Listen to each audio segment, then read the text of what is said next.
Public transport operators in Kenya say they may be forced to raise their fares following a significant hike in fuel prices announced last week. This could further increase the cost of living in the country, where a majority of people rely on public transport to move around. Other motorists have also lamented about the increased cost of fueling their vehicles. CGTN's Enoch has more from Nairobi. This is Apollo Muturi, a lorry driver based in Nairobi. He's stuck in the middle of a busy road in the Kenyan capital after his truck ran out of fuel. He has been forced to rush to a nearby fuel station to purchase some fuel.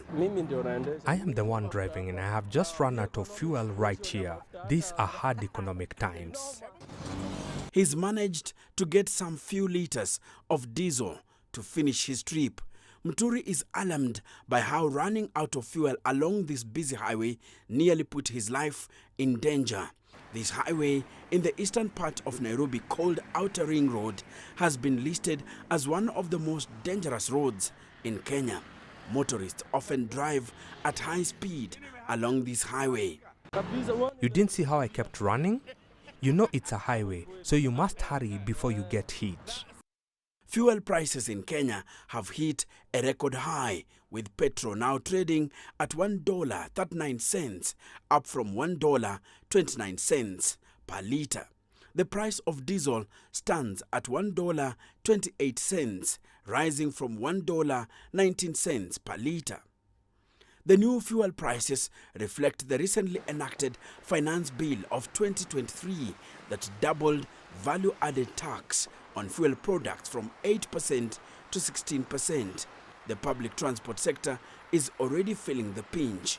Edwin Mukabana is the managing director of Kenya Bus Service Management Limited, a successor to the biggest and oldest public transport operator in the capital city.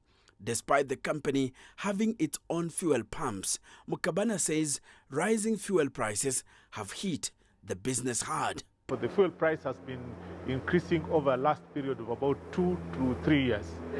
That means that we have been absorbing all those costs, because fuel forms about 35 to 40% of our operations cost in Kenya. Mukabana says the center can no longer hold, and passing the burden to the commuters is the only way they can remain afloat. It has become completely expensive. We still believe that there will be another increase come next month or this month, later on this month, because the dollar is still appreciating over the Kenya shilling. That means that now we are not able to meet the cost of operating. We have to do nothing else but to increase fares. It has hit my pockets, because I have now to dig deep. Because let's say I had budget for fare, I had budget for the fare for the whole month. Let's say 3,000. Yes. So now it has increased by even 3,500. Motorcycle taxi rider Alex Musau says high fuel prices have made it difficult to provide for his family. I have to spend 1,000. Every day now I must spend $7 for me to get at most $5. That money is for food alone. It's not enough to pay rent or send money to your parents. We are just desperate here in Nairobi.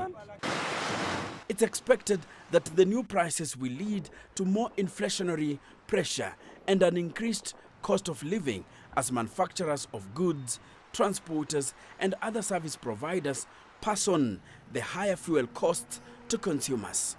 Enoch, CGTN, Nairobi.